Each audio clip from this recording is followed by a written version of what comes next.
Hello everyone, I've brought you a very interesting case study today about the Thrasio model. I am CA Vaibhav Jain and let's begin. Before starting with the Thrasio model itself, let me just give you a light on the history of the business, how it started. So Thrasio was started by Carlos Cashman, who at that time was running Orion CKB. Orion CKB here was a marketing agency and it used to target businesses who were doing, say, north of $50,000 in revenue. And it used to leverage Facebook and Insta as platforms as marketing platforms and enable these businesses to scale for a fixed fee. Now, here's where the problem lied, the fixed fee. Carlos saw that these companies are scaling, but he's not getting a chunk of it, not getting a piece in it, and he wanted skin in the game. And that's where he meets Josh Silverstein. These two brainstorm that fixed fee is not a model where they want to be. They want to have a piece of the scale up. They want to enable the companies who are doing, say, 50,000 or $1 million of revenue and enable them to go to 10, $20 million while having a piece of it. And that's how they formed the Thrasio. The idea behind Thrasio was that rather than giving a service to a company and charging a fee for it, they would rather acquire a stake in the company. And I'm not talking about a minority stake. This was a majority stake of 51% as the first acquisition. This majority stake, this acquisition would enable them to take significant decisions because, as corporate law states, that any ordinary resolution requires a majority vote. And that's what these guys had on those sellers. So Thrasio would go on, find sellers who are selling on marketplaces and acquire those sellers and then enable them to scale and then obviously take a chunk of that profit because of their huge stake in those companies. And this became the infamous Thrasio model, which has been copied or replicated by multiple Indian companies, which I'll talk about. So let's jump into Thrasio specifically right now. While they was thinking about Thrasio, they also realized that there were some inherent issues. While I spoke about the upside problem, there were also the problem of multiple platforms. Think of it. There were multiple e-commerce sellers, right?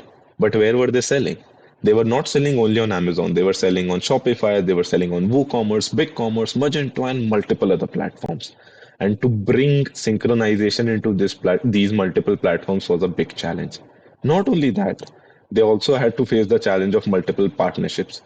In terms of 3PL, which is third party logistics, in terms of warehousing, each seller had their own preference. And again, to build out a supply chain optimization, to bring in the operating leverage was a big task. And to solve for that, Josh Silverstein goes and meets Casey Goss, who was at that time running Viral Launch. Now, Viral Launch was actually a learning slash consulting platform for the Amazon FBA sellers. And this actually turned out to be a very good solution for Thrasio as such. The reason being is that Josh, after months of brainstorming with Casey, realized that rather than targeting these particular market players, we should just target those who are selling on Amazon FBA.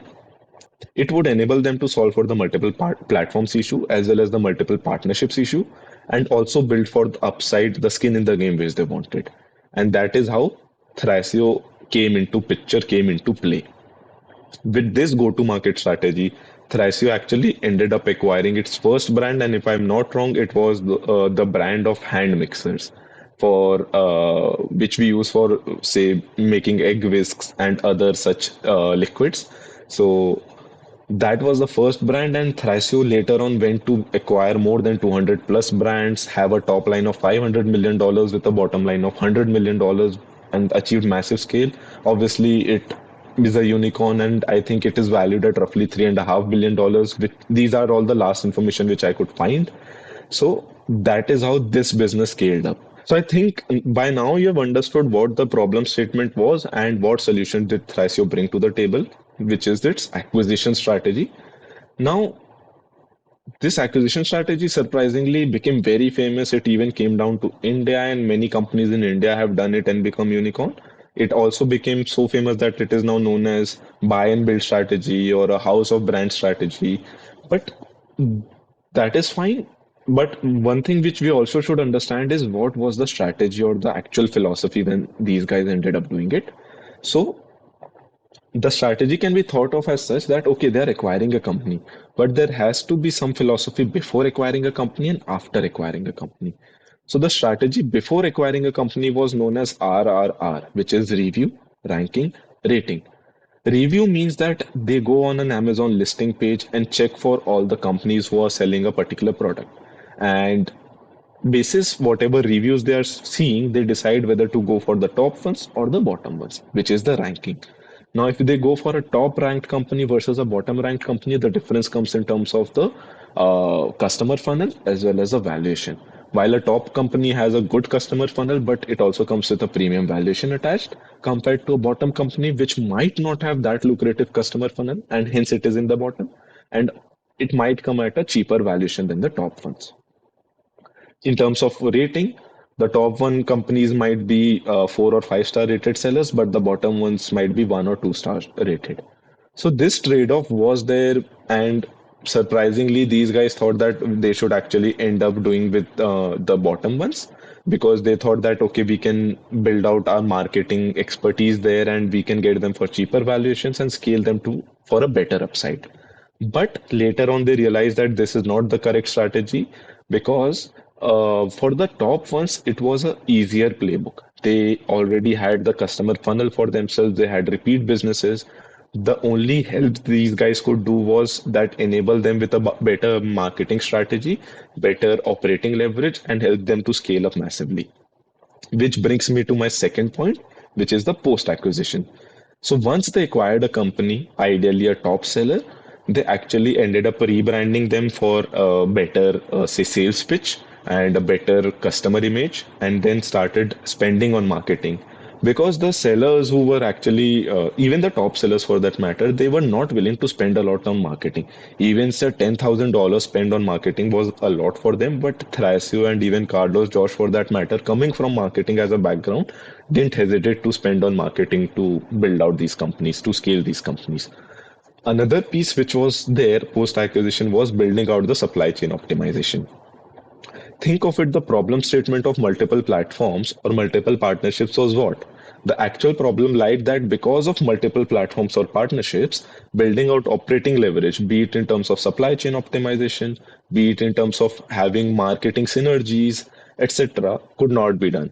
And that is why when they landed on Amazon FB as a solution, they could also end up building supply chain optimizations. They could also enable operating leverage to kick in for these companies, for these sellers.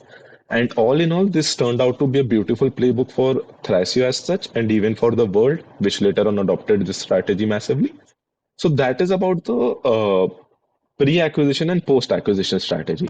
But I've not spoken about the acquisition strategies itself. So the acquisition strategy was that they will acquire a majority stake in the company, which is a 51% stake. Here comes the major issue, which is valuing these companies. Now, these are all e-commerce sellers, right? How would you value them? So, if I just have to say it, you can value them on their GMV, you can value them on their revenue, you can value them on their EBITDA, on their PATs, or even their order book, customer funnel, etc., etc. There are multiple ways of valuing a company. As it is said that valuation is partly a science and partly an art.